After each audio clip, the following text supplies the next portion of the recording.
kukele yango yo émission na bino yango yo kasi bokoleka na plateau ya Nempiango akoyamba bino mpo boya kofungula bayindo miso bolamusa bango mpo bayeba kibo bango oya kotala oya koyoka oya komona kimona meso kukele ekolobisa onini tozonga na nzela oyo tobungelaki oya kotala oya koyoka zasu na tango ya kolala te ekomi tango biso po tolamuka moto moyindo polamuka kiele ningi yo ozala ndenge nini futuka wana ya pambo ya pedila kukela ye mpo azongiso na nzela wana po ozonga na nzela ya bosolo na yo kukele yango ye kukele ye na tongo po elamusa yo kibo biso kukele nde ekati makambo biso te Kukele, votre émission de toujours.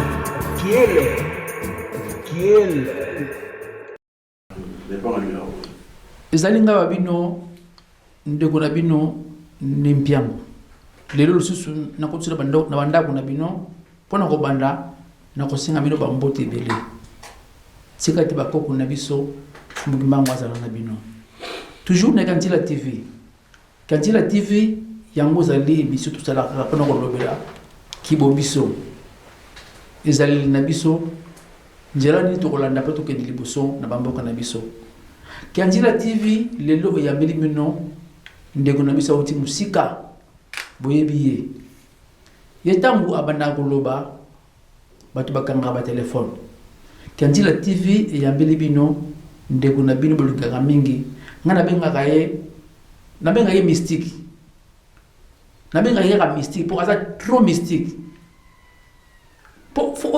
il faut ozala na bolingo ya mboka otika famille na yo otika makambo na yo oya pokutana baninga osali presque 600 km oyo kozwa mbongo te oye na feti te me oye po osolola masolo ya mboka na bino Kantila TV eyambeli bino ndeko na biso Chikeva basali pe elongo na moninga na ye Mbuta Mbengi Yvonne na Colonne awa tozali na kati ya studio ya Kantila TV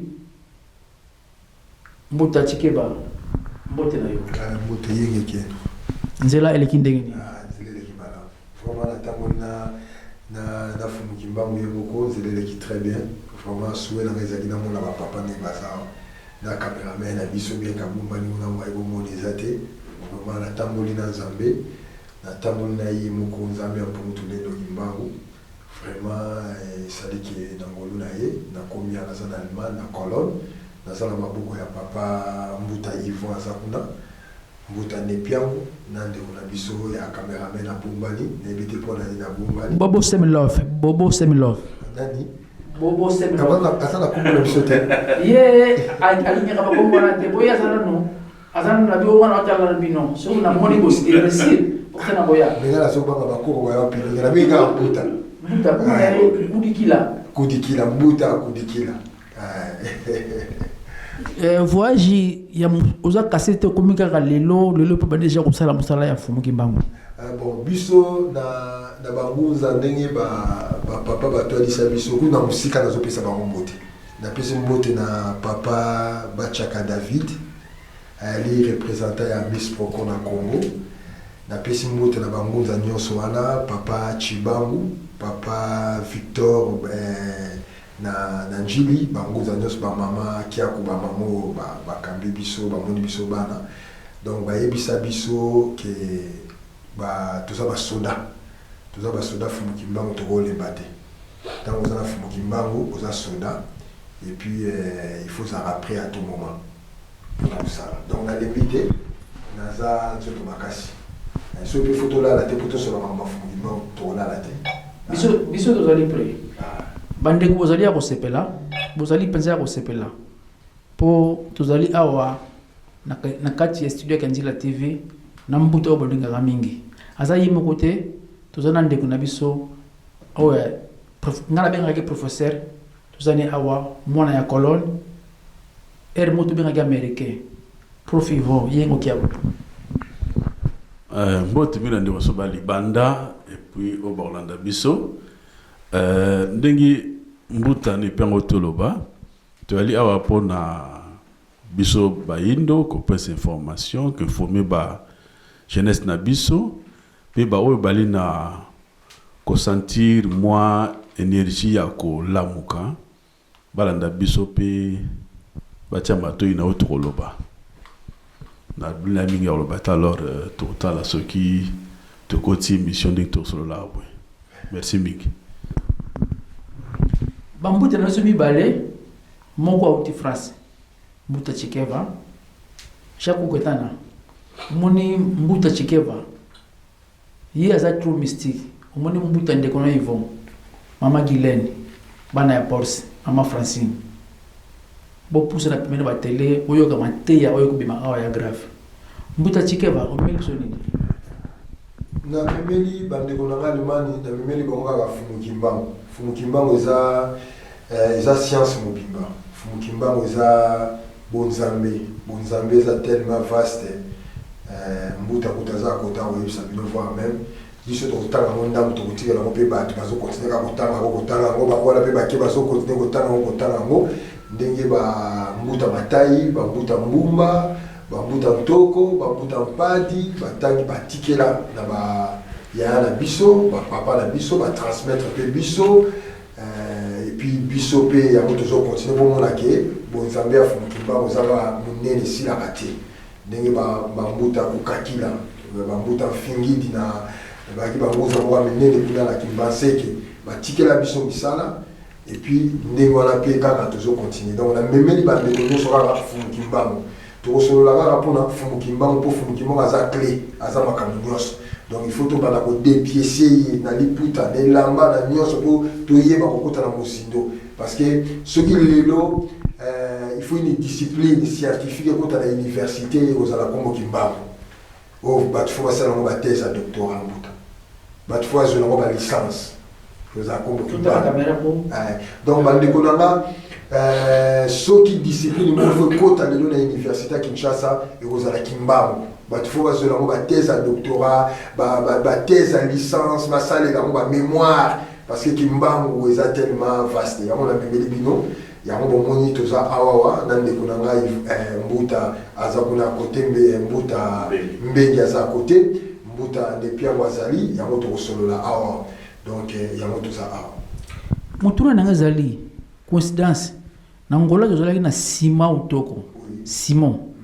Na Congo Brazzaville tozali na Simon Mpadi Simon yemo ko mfumu Simon Kimbangu Mbuta yambala pselo ko wana alors bandeko na ngai ba papa na biso ba koko na biso bazanga na bakomba mindelete donc victime ya colonisation on a c'est en même temps ndeko na ngai le ba wana avec Kanda zangango mais bon tout ça la dit donc victime à colonisation o ba koko na biso bazaki na moya ba bambara ba komba ba Simon o ba Philippe ba Mathieu mais à la base biso ba Congo to yebi ba prénom à la tête d'abord prénom ce qui précède les noms et le cause influence dans nom de famille na yo abi prénom et le cause le pré ça avant nom de famille na yo il y a un peu d'influence dans nom de famille na yo donc ils ont même biloko mo fo ko longola yango yango ba benga ba papa na Simon Utoko Simon Mpadi Simon Kimbangu Philippe Mbumba mais tout na ngai e considéré kaka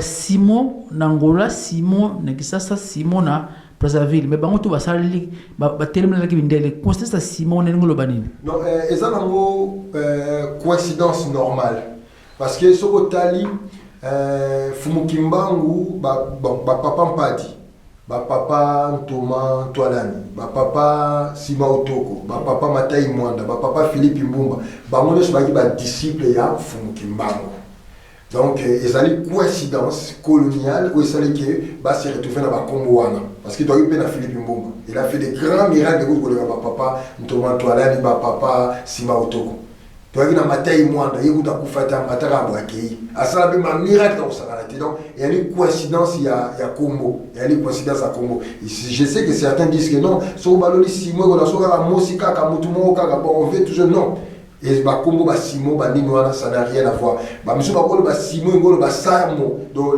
l'enfant d'Armand mais c'est pas ça donc il y a coïncidence colonisation et esclavagisme et ça avec le catholicisme oyo nyokoli biso bakoko na biso babénéficie na bakombo wana mindele bapesaki bango mais bakombo na bango afri ezali ntoko mbumba mpadi mwanda déjà soki mwanda ekoloba esprit donc baka mwanda kombo so bimbumba ote mbumba lowa donc oloba l'esprit donc eza bakombo moko significatif chez les Congo les noms ont des sens métaphysiques très approfondis na kati et alors on va pas coïncidence Mbutambengi coïncidence lelo tozalaki na Paris na conférence zalaki le 10 avril lelo coïncidence tozali susu bozali lungo na mbote na biso wote musika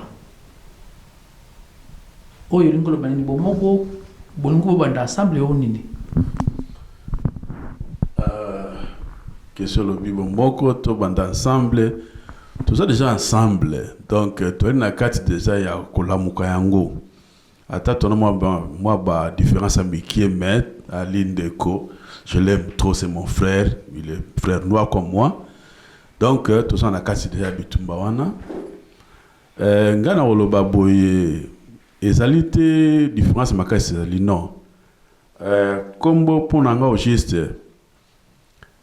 bon couper cette information surtout ngai na mona mingi na ba jeunesse na biso ba indo parce que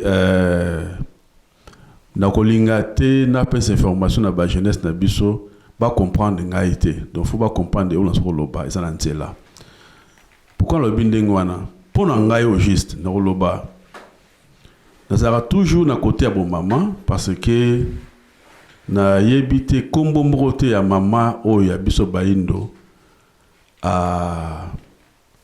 azala faible tant mdile baki na Afrique toloba Angola toloba Kimpavita toloba ba kombo ezali ebele donc na botata nazala penza te bon mingi ba bundela biso c'est bon mais tobo sanate ba mama ceux qui azala kité to la prophète te ba prophète nyoso to ba tata ba bota bango na mama donc pour ngai personnellement mama ndi azali ebonga ya kimokonzi donc na bosenga vraiment biso pe ba jeune na biso ba banda ko concentrer na bo mama parce que pouvoir na biso zalaki na bo mama sur le binding wana na lobby avant ba 1100 avant ba 900 na tangu ya Égypte oke no tala o mona ke bo mama tout cas to tika bo mama alors faut to concentrer pas wana mais elle est contradiction te que batata boy tout cela bien sûr bananguya mais tout ça na te que pas bo mama Matondo mbuta mbengi yo lobi batata te basima mpadi te ba Philippe Mbumba te ba André Matsuwa te yo bi ba mama mutu abotaka mama mutu akolizaka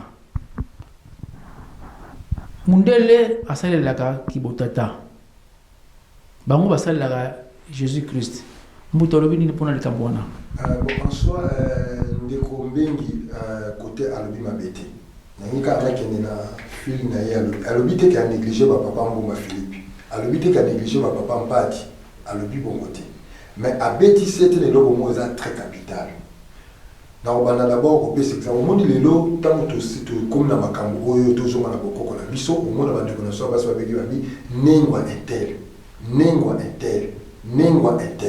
vous comprenez alors si on a les nez wana engoloba descendant donc né ngwa wana eza na N eza na G eza na U eza na A mais ceux qui au sende yango tout ce qui est na né tout ce qui est na ngu tout ce qui est na A donc les descendants de ngu c'est ça l'énergie la volonté créatrice yango Isis yango ba chrétien ba yiba biso ba vierge.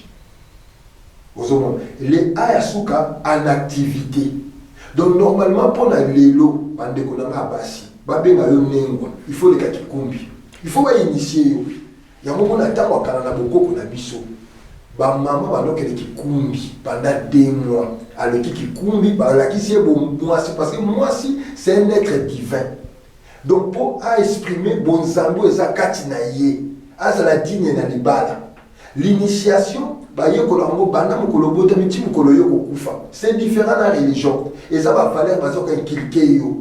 Alors les fois même maman ba ko bengo nengwa te soko za na makama mindele na zoto ba ko bengo no nengwa te soko to sala mobile na yote ba ko bengo no nengwa te soko za na makama ezanga tina parce que maman yene mutasala mokili. So ça peut passer par l'énergie féminine. Il y a un moment ba koko na biso même dans l'Égypte antique qui représentait ça par le soleil. Il y a un moment dans le christianisme. Rien ne peut se faire que ça soit dans le monde invisible ou visible sans l'énergie féminine. Il y a un moment bah tu sais quoi grand initié bah pesa qui bah personnifier qui bah pesa qui bah représentation mon anthropomorphisme bah pesa bah dessiner vierge noire bah codifier en gros bah deux choses ça a accès il y a connaissance té donc à l'obité que bah muta wana bah ça la valeur té mais à pesi message mon très important pour la maman voir même pour Congo et télé ma maman bah ça la rôle mon très important pour la batata pour la maman de bah boto bah président ba moment de babota biso mbuti malembe photo kabula sikasi koyo yo lobi ya munene mama ya munene mama fasala nini oyebi biso bamibali surtout batata esalaka biso to mesani mingi na oyo mutela pesi biso moni parce que bonzamba botata ebandaki na tango ya Akhenaten. Donc, na ba 16e dynastie. Vous avez vu, donc, bon, maman, c'est très important. Pourquoi? Parce que, autant que l'on combo mon côté, il y a le porte-prophète, et la moine en Zambé, ou maman botité. Donc, à Kolinetinga, la PC libellé. Vous comprenez? Donc, maman, ça livre vraiment à solo, de ndeye muta perdre mama moyindo na histoire nyoto zokende nango kaka lo lendo ya botata tant ozonga na conscience to banda ko respecter ba mama oya biso to tia bango la ki mokonzi na bango bazongela bonzambe na bango ya principe bango bo changer Afrique peut ko changer ka Congo e ko changer. Wana solo. Et je peux le dire comment vous allez la yango et ma solo ya sima auto no kindenango tout ça ba yo ba conseil ba comprendre to kozongela bukoko na biso ndenge nini sans maman to kozonga na bukoko te sans respect à maman to kozonga na bukoko te. Alors muta yango to komona fumu kimbango il fallait le rôle avec maman qui bon maman et c'est rien à la puta. Non. Et c'est rien à la taliputa parce que l'Égypte antique il peut battre pendant la taliputa. Habiller mais par rapport à tempérament, il y a environnement voilà. Donc jamais en Afrique on a dans manteau. Manteau est à pour la mindele, pour la malili. Donc ça n'a rien à voir que fondamentalement à la taliputa. Le problème est ça c'est quoi? Nous devons comprendre que la spiritualité est science c'est un symbole. Il y a une image, une métaphore. Pour expliquer, ma cambo, miche, na biso za ko échapper nango, ya mo bato kala, ba sala ki ba symbolisme. Ya mo na même ba hiéroglyphe. On n'a pas ba muza ba benga ka kimazulu buzo koma mo boye, mais il faut un bangu di aya pour akota na esprit à interpréter yango. Alors, ya mo moni que bazo parler si soleil. Batali soleil, ça fait, ça lumière la vie, ça mouinda, la vie ça fait. Au monde a fait na maille, au monde a fait na mabelo, au monde a fait quatre na bichou, au monde a fait partout. Bon, c'est ça la source, la lumière, et puis ça la vie, au monde a tout ça. Alors maintenant, pour symboliser tout cela, il y a mon moni pour maintenant l'énergie la volonté créatrice on a bon mama wana. Maintenant, il faut maintenant qu'on symbolise le soleil. Pourquoi? Il y a une chose à retenir. Avant, soit que l'Égypte antique, on parlait de Képri, Atou, Nari, dans l'Égypte antique. Képri, Atou, Nari. Képri, c'est l'être à devenir. Nous étions dans les Noun. Oh, c'est tout ça. Mais la kacha Noun signifie les cachets, l'impénétrable. Il y a un symbolisation la zéro métaphysique. Parce que si on a dit zéro, combien on a une idée que l'eau est la 4. Mais dans les zéros, il y a 1, il y a 2, il y a 3, il y a 4, il y a 5. Mais le problème maintenant, c'est quoi? Pour la lettre Wana, Azala, il faut qu'il se manifeste. Il va se manifester comment? Il se manifeste par la volonté de nous, par la volonté du Créateur. On le fait manifester parce que le terme création est l'igoloba, qu'au faire exister quelque chose par les éléments préexistants. Tu ne peux pas créer un logo sans que le point de départ est ça. C'est comme la vie, on n'a jamais pierre papa biologique, ceux qui ont un superbe produit balaté. On a contrôle que nous sommes un superbe la banque à superbe. Alors Nzambé ne s'est jamais servi dans éléments hors naïe. Or s'il y avait des éléments qui étaient hors et Nzambé, donc cela veut dire qu'il y a des éléments dans Nzambé, ça là baron dans mouvement qui existe avant baron. Or nous tous nous savons que Nzambé a créé.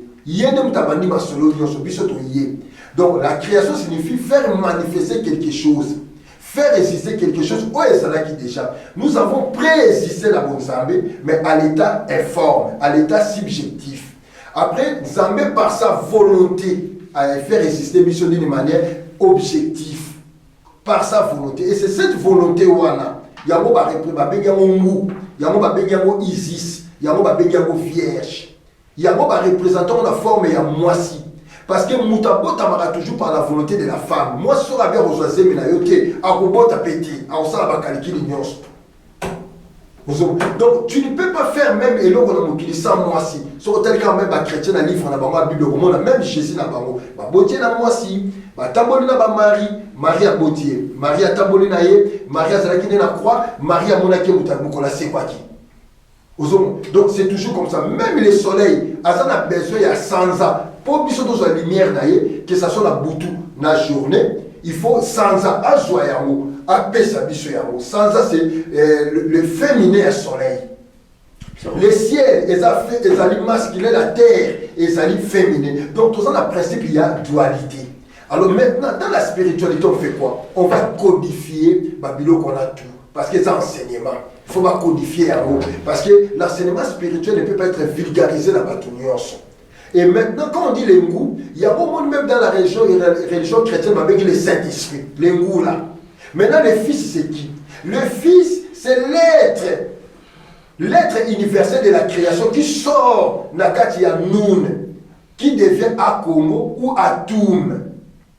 Par la volonté. Maintenant, tant que vous avez personnifié, et bien le cachet là devient le père, la volonté devient la mère, et Akomo ou Atum devient maintenant le fils, donc l'être universel. Qui dit l'être universel, cela veut dire l'être qui a dans toute sa totalité tous les éléments de la création.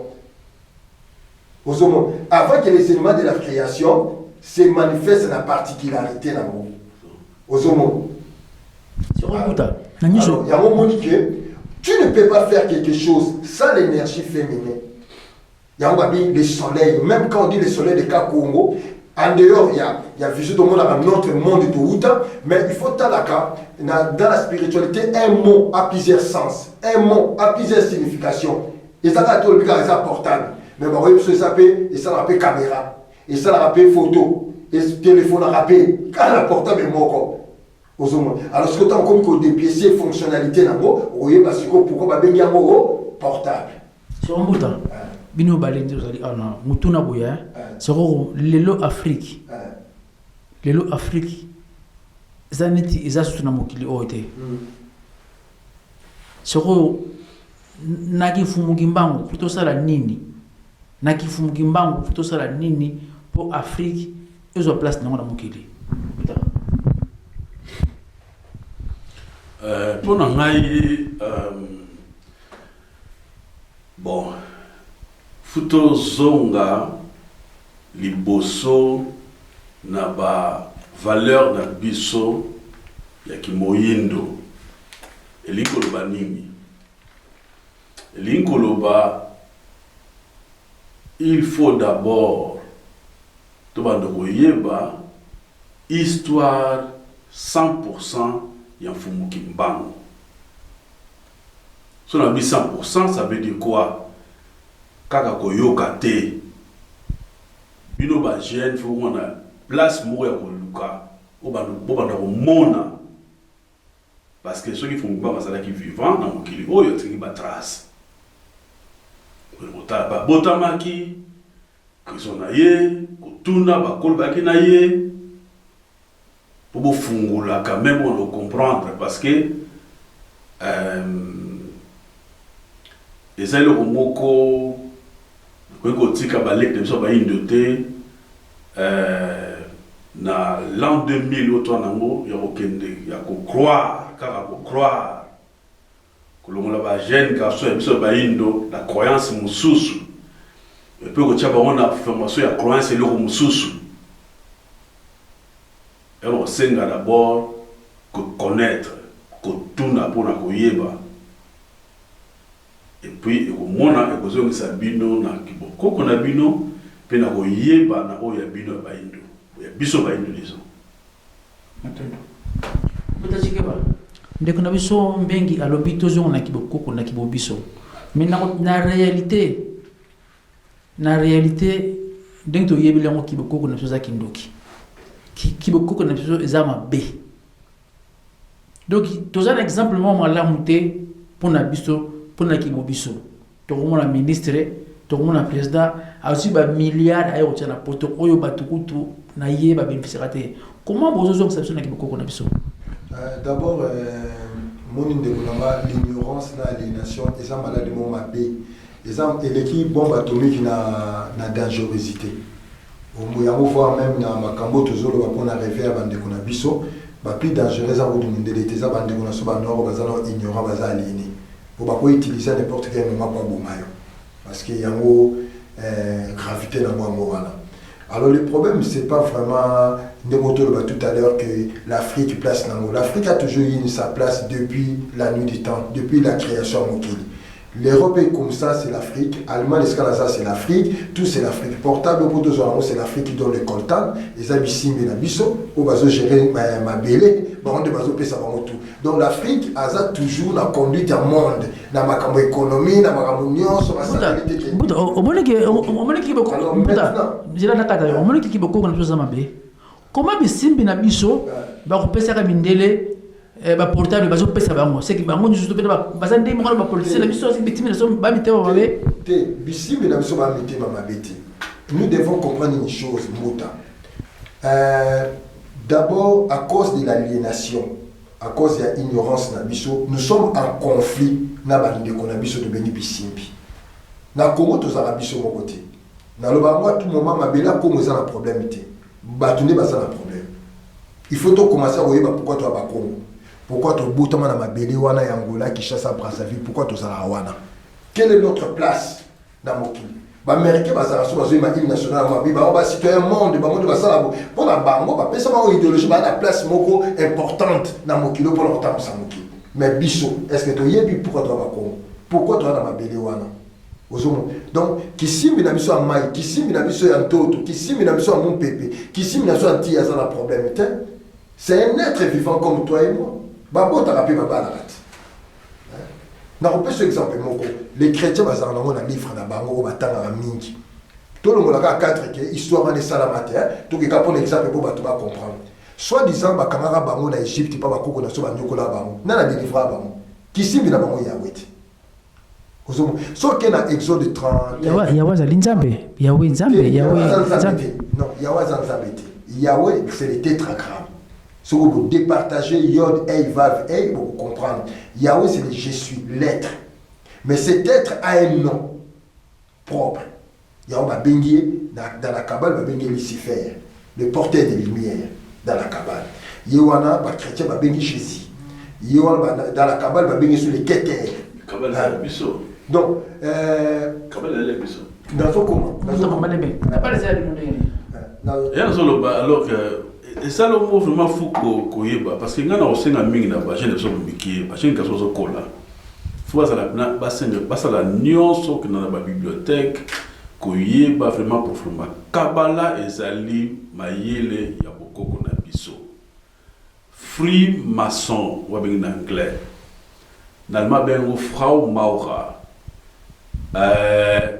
free mason ezali mayele ya biso bokoko na biso loge ya liboso ezali ya mereruka eza na Égypte tilelo babuka yango na barab tout ça tilelo bakobuka yango ezali kuna ya bokoko na biso yo mona okenda kuna mais oui bokende dendara natuni yo okenda kuna omona yango enda na mona yango oko regretter so moni yango place balobi Jacob akenda omona nzambe en Égypte faut okende Freemason ezali ya biso otambusa mokilité so oyebi Freemason te dans un point c'est là pardon limisama omoni bandeko baona na chose très important d'abord comme franc-maçonnerie eza comme Congo te Congo franc-maçonnerie et na Grande-Bretagne bato basali franc-maçonnerie ezali ba templier parce que à l'époque il y avait un royaume français na Jérusalem. Tant on va croiser, il y avait l'ordre de Saint-Jean et commis l'ordre de Malte. Il y avait l'ordre Teutonique et commis Illuminati de Bavière. Il y avait l'ordre des Templiers. Tant on va persécuter dans le mois d'octobre 1300 quelques en France. C'est très beaucoup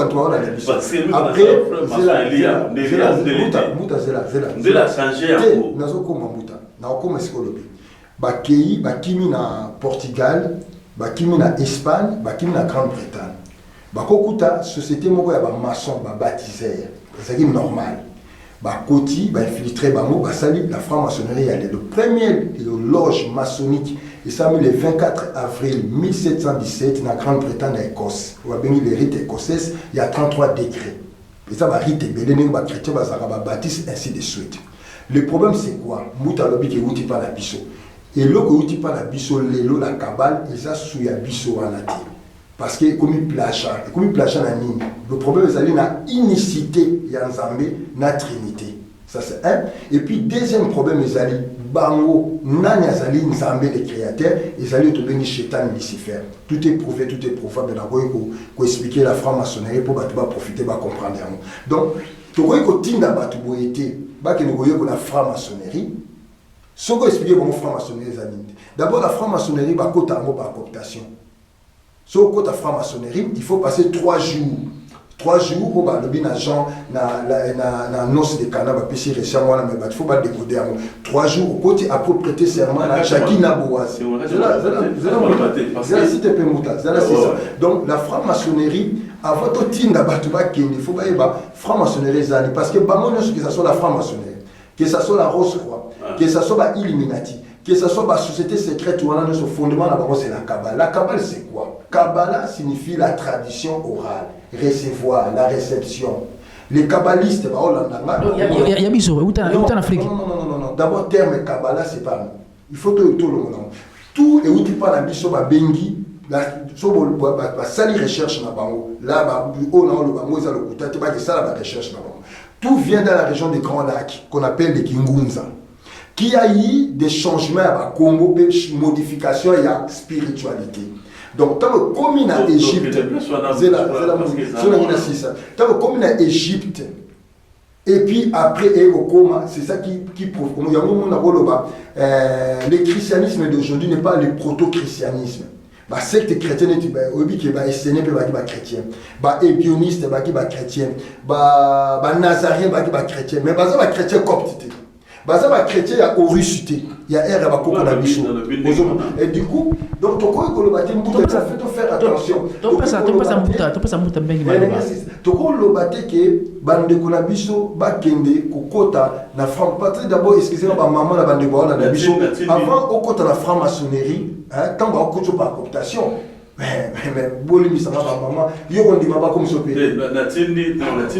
l'initiation ne peut pas se passer comme ça. Nazoloba likambo ya principe au juste au monde koli na kobanga oyo basimbaka te oyo basibaliaka yango te mais tozali na siku faut tout ezali nini ya li groupe secret ou bien non tona ba kombo ebele ata na bamboka na biso eza balingomba oyo ezali obenga ngo pe lingomba secret donc eza na mayele faut ça initier ngolo bateau biso ki ndoki non bazo yebisa yo ndengi okosala ndenge okosala donc na Louvre okomona premier livre géométrique et outil akala pana biso Freemason ça veut dire quoi la tongaka ndako maçon ndaka ba brique na mukili mtongaka ndaka ba brique liboso ya ki yo mutu mwindu wa bengi master mason en anglais.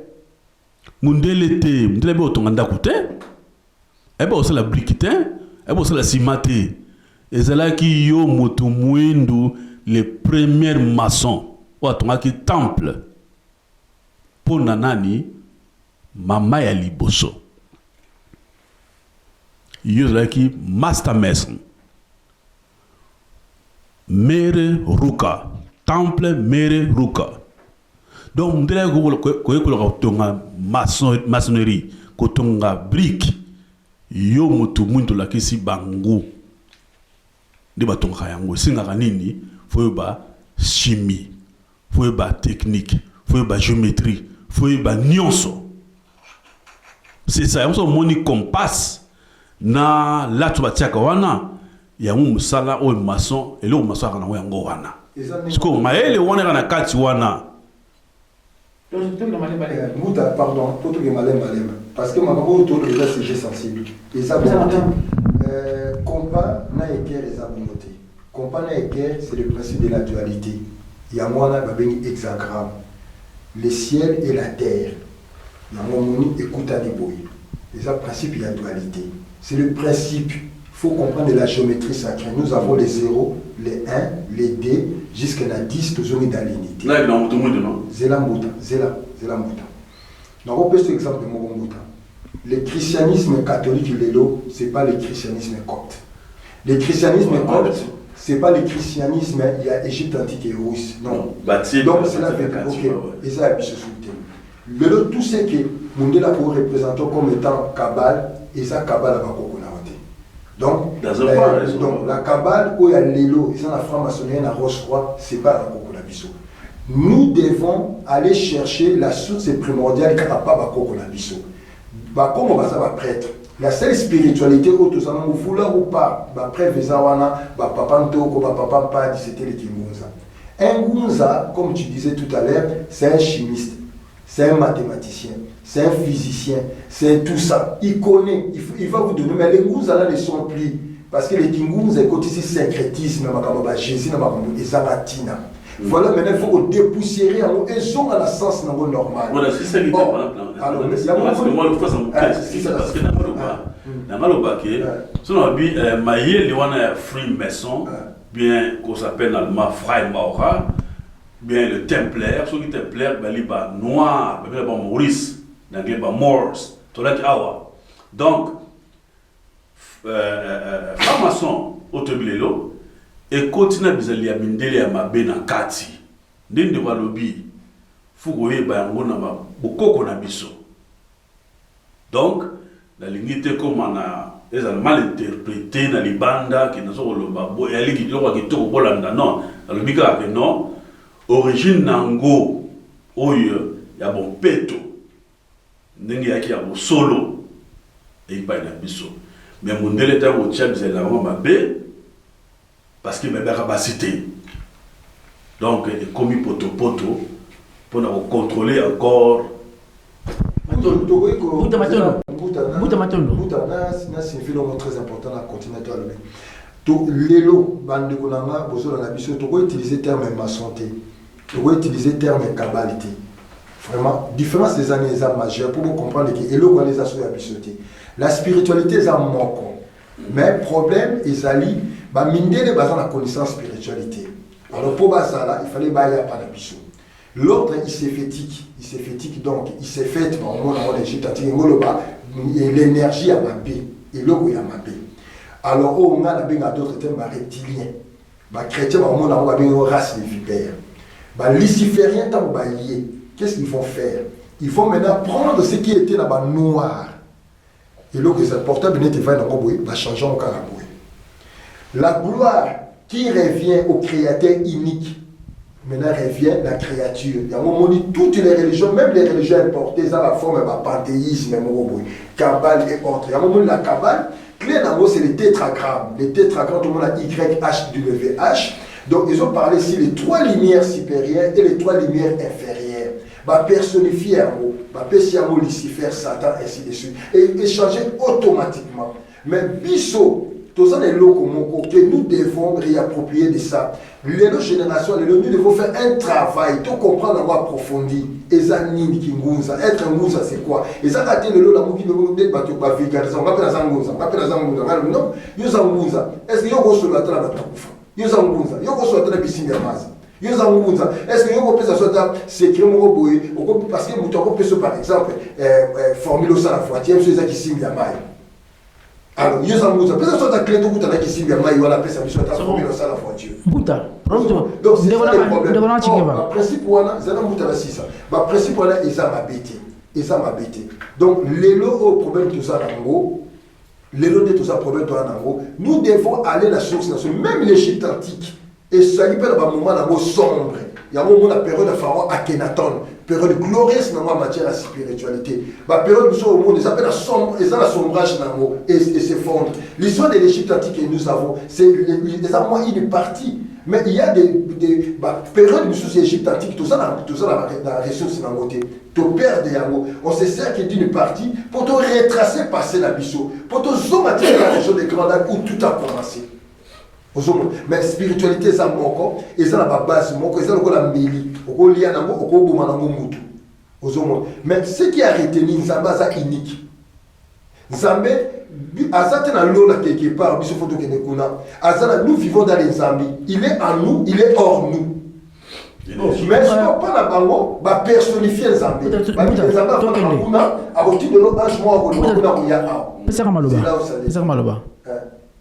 Afrique.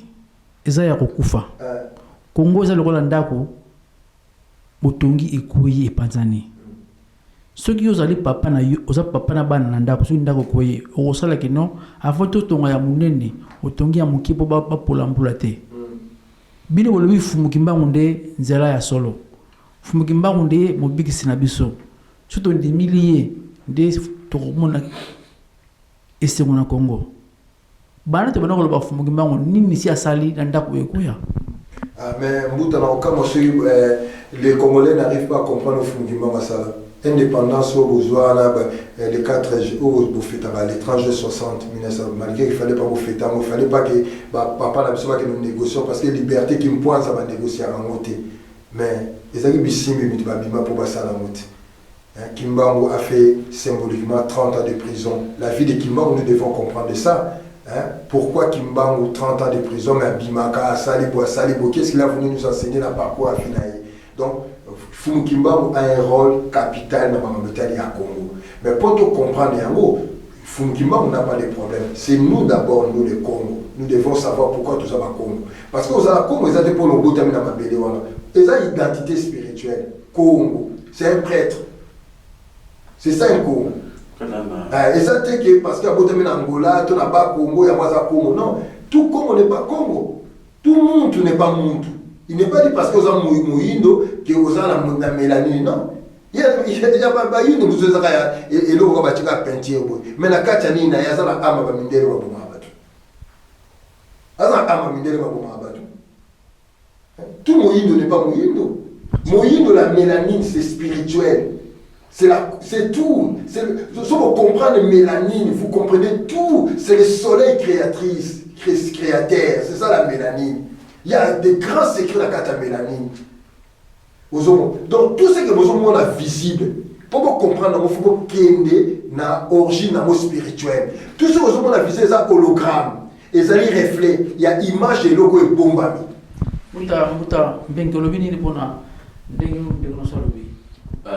Bon, en tout cas, respect, le lobby, le camo vraiment,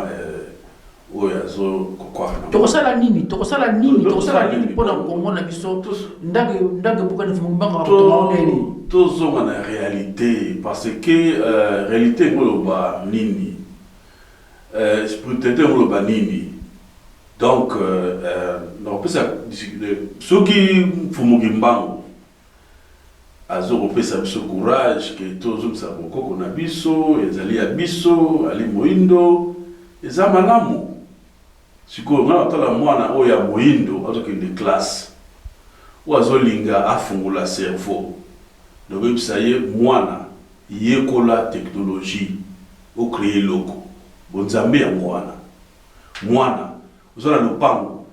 Banda ko lo na bilo ko le pango zo na ngo. Ba loso ba bilo ko lia bu fanza la te. Il y a une réalité. Donc penser na yo yango créer. Banda na ko na do na ndako. Banda ko sala o la technologie. Vous comprenez? Azo na bola mo na réalité. Parce que Coréen a sénégalais na boda te. Corée du Nord, qui est le son, ça me l'a raté. Vous comprenez? La technologie est mata. Comme la bombe atomique, comme la fraîche. Vous comprenez? Donc, dans un point, on va bouiller. Tout comprendre juste spiritualité, le banini. Pour nous, tu vas s'en rater. Oh, religion. Botika bo sambela beaucoup mo kanisa na tongo la muki na sala nini pona lia na sala police mona na se mwasa na ngai na ba na ngai tata ozongoli bo tata de mo bale moindo ça va pour buta toyoki bino foto zongla kiboko ko na biso foto zongla nzela na biso ape ba catholique ba récupérer makambo ya Congo lelo Congo kuna maboko na bango bango mutu bazoyeba ba élection kozala bien kozala te ba politicien na biso bazongi lisusu na maboko catholique bato oyo batekaka bakoko na biso bato oyo batekaka biso bato oyo bayelaka biso bible mais lelo bango susu bazusu devant ya Congo ozomona te ke style non pas na Congo pour Afrique. OK muta na robana na opesa réponse na question tuninga nazo compléter le comme de quoi le tout à l'heure. De Golobé, le moment où tu sambela ati, mais tu vas comprendre normal Golba que oh non, azama belle ni batu sambela ati. Ko sambela, itizan ndenge mi balé. Le travail intérieur na yo pour opérer ça les PF, pas bangoza ba bengango. Mais quand l'ésotérie ba bengango chakra, to bi muelo. Ba maçon ce qu'on a mis mama ba bengango normalement ba lumière inférieure, mais ba maçon ba personnifier na 7 anges. Pour la monter ma mabé. On a le bac il faut, comprendre pas ça va comme normal. C'est ça le travail spirituel. Ce travail spirituel te permettra. À tout le bas, à coréen, ça va bon, merci de suite. Maintenant, tant que vous aussi étudié à Ista, à tant que physique, c'est ça la bombe à Rosalate. Oui, pour nous, c'est partie kilt. On va appeler ça la batunios. Mais la partie au kilt, à la beauté, il y a un code. Mais ce qui na France qui est na polytech muto bi makuna ba pesa na ba code ba bisi moni eloko il faut bien bisi bien mon pépé ba on doit ko dégager en code amour vous avez si vous est bloqué biso tout évoluer mais il faut que chacun fasse maintenant les 100 000 là les travail donc ça là tu as 100 000 là tu as ça là qui est le travail là c'est l'appel des mi intérieurs parce que yomo en Zambie une partie en Zambie tu fais maintenant tu as le contact avec les 4 mondes. Il y a au monde la astrologie, les 22, les soleils Koufi. So Kaboli Dewana, et ça les 4 mondes. Et les 25 c'est quoi? 2 plus 5 ça fait 7. Les 7 du mois, oh yo pèse ça. 3 jours il y a initiation qui doit passer dans 9 phases. 9 mois d'accouchement pour 4e phase au bima maintenant les Nangouya au coma il est ya affronté par les comme la lumière au bango ba dévier na yod ba comme personnifiant je sais pas c'est la zone on a donc les radios il y a tout ça là ni pas tout on y a libre dans ce comment là on a très bien bout alors il faut batou ceux qui a sali sambila a ça la deuxième sambila c'est quoi il va faire maintenant appel na ba ndekone ba mona na raté ba ko pese connaissance comment ko ça les locaux pour ma desebima comment ko ça les locaux pour parce que tozo bi to vivre dans monde mo ya interdépendance toza biso mo côté ya bon mona ba sala ndekolo ba ki ne bandeli ya mona ba science seulement biologie ba sala photosynthèse aux États-Unis au peuple noir bongisi il faut comprendre yango pour tout se développer c'est le 100 000 intérieur ba comprendre tout à l'heure c'est le travail intérieur. Yamo Jésus le même la Bible va comprendre que Jésus n'a pas mot l'air vient les vrais adorateurs n'allons pas dans telle montagne adorer il adorait en esprit et en vérité c'est ça faire le 100 000 là bref maintenant pour na quoi la question tout ninga ya catholique azana Congo bandakala azana bandakala banda ba na ordre de Christ avec Portugal roi Congo commissaire Alphonse ceux qui combien bazaka na poti lelo bazaka na bango ezala mo lelo te ezala mo manigance les catholiques osalaka jamais loko pourquoi Monseigneur Mosengo ali mukonzi ya opisi de boke nuka qu'est-ce que opisi de dans le baptême mais bino moboluka indépendant na pape qui est le pape qui est le comité des 300 mundele moko te abikisa biso nana monate mundo ki moko to sera terme vulgaire parce que comme mundo ki ngolo bate na mabende to zo ngo ba savant mais to sera terme vulgaire nana monate mundo ki moko zo loka ya bongisa yo abinga na loka pendant 21 ans na bongisa ni pas mundele akotika biso jamais libre parce que laisser l'Afrique libre to dominer ba Europe to dominer les États-Unis ba ko pesa suku embargo te biso to ko pesa embargo to tekela biso ba damete to tekela biso pomme te to pesa biso matière ko te balali. Donc il faut pas ça là tout, il y a beau voir même, bah moi qui est Ebola dans le Congo, parce qu'ils ont un plan d'extermination. Il faut exterminer puis non. Bon mais tout là sur bateau parce que soit vaccin il y a Ebola, sur monde là qui soit un vaccin Ebola. Bah mine les vaccins même après ça va vaccin va rougeole et consort. Bah après ça mine les ça va vaccin pour espèce pour diminuer binot bah coefficient intellectuel. Il y a on a du mal, il y a pour comprendre ma camouébélé. Pourquoi ça va vaccin on a dit. Pourquoi ça va campagne de vaccination en Afrique? Et ça va arme biologique pour détruire Bino. C'est frais espèce. Donc, que ce soit catholique, notre liberté, conscience, qui nous sommes, qu'est-ce que nous devons faire, par quels moyens, c'est alors que tout est libre. Moutamatondo, Mouta Yvon, Mbenki. Tout est dans 5 minutes. Maman de Nzambe, maman de vous à la liboso. Na modèle oyo, basi bakomi ba journaliste, bazola tabelata lata, basi bakomi ba dases, na mwana ya 12 ans, akoma bota na Congo. Azola sa ba para. Est-ce que wali sir maman akoma su Nzambe na mboka na swana? Oui, akoma. Maman akoma na place na parce que biso mtokumbi maman na place a komeli. Tondimaki bonzambe a mondele na botata tokumbi maman de l'église. Maman akomi kizengi aotanga Bible o mzamba na lobaki ke ye mtakotisi masumu na mokili. Maman au fond na église ali place na la kunate. Tokumbi kuna okumba. Ozo umona. Donc afuka melaka nzambe moko o ya lobake mabe kota pa na ye. Ye maman. Donc, il y a un senga na ba biso droit de coliboué, moi to changer ça les sous-soutés, alors on senga na ba jeune biso ba to mwindo. Bo manda ko milinga et puis biso ba tata, tant ba bazo kola, to biso bango ke, soki olingi mwasi, to kulukila yo mwasi ya moindo, to ya ekolo na biso o balaye. Donc et ça la nga fier na moni mwana ya moindo na copine na mutu moindo et ça la loko mwa kitoko le photo sont à la place wana ozo komona ndoko na biso jikiwa tono pusana 5 minutes au petit la réponse to tikla la catholique Congo ba kende nango pour de tozo mona que non peuple nyon surtout na ba combattant na ba politicien ba komi ko ba non Mosengo asa la transition Mosengo a okamba biso donc peuple baza convaincu bino ba munja sa ko bolobi nini pour ngai to kotikela ba catholique té ceux qui Mosengo asa la transition à qui profite ça il va faire pour l'intérêt à il y a ba congolais tout était Vatican le Vatican a des intérêts dans Jécamine est-ce que les gens le sachent le Vatican a un intérêt dans la minerai na biso l'état du Vatican c'est un état comme la France comme la Belgique, comme l'Allemagne. Le pape est à la fois un président de la République, aussi un chef religieux. Mosengo, c'est l'ambassadeur et un pape dans Kata Congo. Alors, vous imaginez, Mosengo d'abord a double nationalité. Citoyen Vatican, et puis ambassadeur. Alors, la Constitution Congo le dit la nationalité est Moko. Comment bon, c'est bon, Kabila est étranger à l'Omo. Katumbi peut te limiter à ça, mais Mosengo paye avec la législation à Vatican.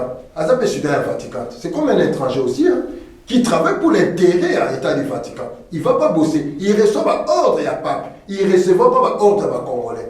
bien qu'il y ait un combo congolais, ça ça congolais, mais Mutuna est déjà dans le compte du Vatican.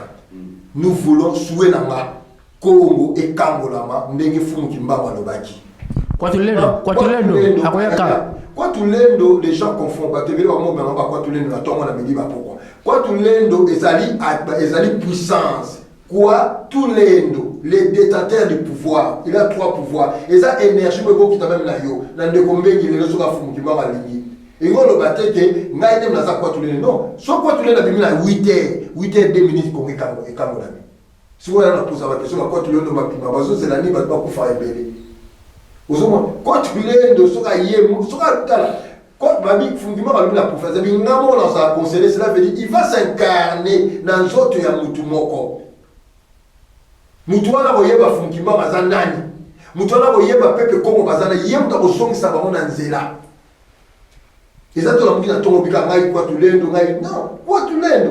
Quand tu l'as dans un pouvoir, sur un lobby, battu va s'écrouler. Quand tu l'as dans la possibilité de tu en contact avec le monde métaphysique et ça pour entourer Congo. Quand tu l'as dans tu sais, tu veux pas confier dans Congo, parce que Mili Moné se tient dans Congo. Mili Moné se tient dans la place. Congo, ça n'a pas de problème. Entre temps, Mili Moné va bissi, mais Bambo, comme je suis dans la Congo, ils ont régné, tout ça va bouger. Quand tu l'as, doit résoudre tous ces problèmes-là. Et ça, c'est la tombe de la Congo, quoi tu l'as. L'Occident ne donnera pas la solution à Congo. Bazawana, Babouma, Congolais. Balobabo déjà. Kadhafi a le problème, Babio, loi protéger ma population civile. Oyanani, vous avez pas de Gombe. Il y a Kouchner, droit à la protection de la population civile, qui va le Kadhafi. Donc il y a Bachar al-Assad. Et bon, au Congo, tu as plus de 10 millions. Pourquoi ça l'a été? Congo, quand tu tiens Congo dans ma boca, au gouverner monde, sur les plans spirituels et sur les plans physiques. Présence à peuple Congo, la Mokawana, ils ont dérangé bateau à mité Mamapé. Matono Muta, tu peux nous suka. Mutambengi conseil na pour les Congolais, pour les jeunes Oyo, au Telamini, 1 minute. Jeune Nabiso, nous avons vraiment que beaucoup de posé à Koluka, histoire de Nabiso, Baindo, et en plus, Boling a vraiment besoin de sa récime la maman, parce que sa maman Afrique Rosalate, sa maman tribu Rosalate, pour y nazali bonga likolo, pe nzambe penza oyo. Donc c'est besoin de la place na biso parce que maman lobby que papa yo ke ndara l'église wana tant ozonga na kopeso susute papa ke so église te vous comprenez nga siko donc maman tana fungola ya nyonso merci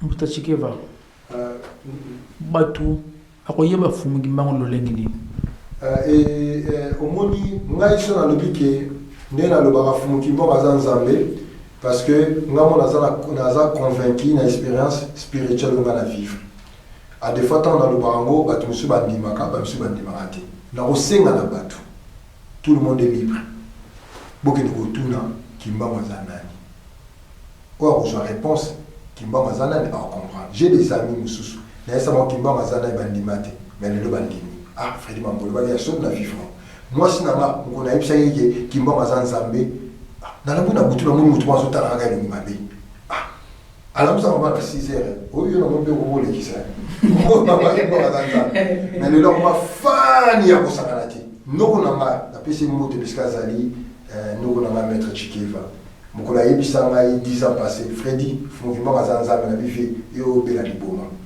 mais yo mo benga nga na moni yo butu lekinga pour qu'on puisse faire un collègue. Je vous assure, Naï n'a pas dit qu'il nous a déjà 13 ans. N'a pas dit au prophète. N'a pas dit Jésus n'a pas dit que solo nous a mis. N'a pas dit syncrétisme. Mais quand vous faites un peu de temps, vous avez la classe, vous avez la réponse. Mais n'a pas dit qu'il faut que vous ayez la liberté. N'a pas dit qu'il faut que vous ayez la Nzambe wana imana amona na raté. Amona na ngina ko wana yango na mo benga ko wana za couche d'ozone pour nzamba za fi il fallait la na ko wana pour tout solo la nai so nzamba za besoin solo na ba nyawo kozala kwa nyawo na ba mbwa kozala kwa mbwa so ngo sana madame kozala kwa madame Pour même ngai de mon mbuta mbengi ça so ba bikene so na ba nia ba kimai. Même so azi nia ya so na biso do ba azan cho. O esprit mabe. No kum talati. Donc même nia que so na ba nia ba ko yokanati. Donc chaque espèce à création a un monde existentiel nae, na ba loi nae, na langue nae. Et Nzambe a se conformer à bongo. Et pas na biso, il faut avoir une forme humaine sur la biso. Fumukimbango a Nzambe. Les seuls dans le monde, on a manifesté sa omniprésence, on a mon narratif, le Bouddha a été, Mahomet a mon a été, Jésus a osé blé à Mindele. Mais il y a Sri Lanka qui a bimate, il y a Palestine qui a bimana été. Mais Fumukimbango a mon narratif. Ngana mon narratif, Batoussou a mon narratif. So les gens mon narratif ou mon narratif. Fumukimbango na souffrate na finanga, so na zoe sabi Fumukimbango pesa ngelo. Donc na éviter avec simplicité na elengi. Nzamba okangelo kanda pwani. Asala ya ibike yo lobe ko finga lobi. Po ana chana lifelo. Fumukimbango chana lifelo te. Alinga ka bolingo. Parce que so na seni ndeko na mbengi mabe na bisani nga mo mabe. Matozo. Donc Fumukimbango Nzambe botika na mobolukai. Ye wana Nzambe mpo mutulendo.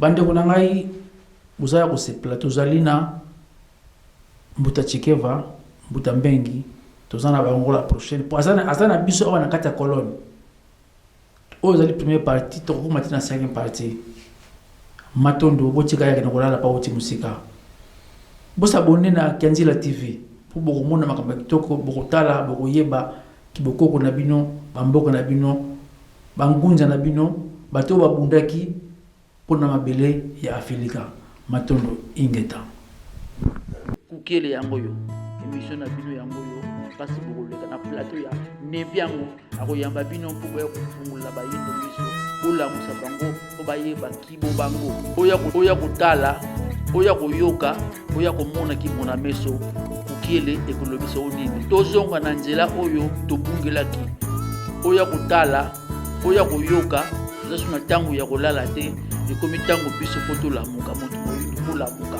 kiele ningi yo ozala ndenge nini futuka wana ya pambo ya pedila ukela ye po azongiso na nzela wana po ozonga na nzela ya bosolo na yo ukele yango ye ukele ye na tongo po elamusa yo kibo biso ukele nde ekati makambo biso to Kukiele, votre émission de toujours. Kukiele.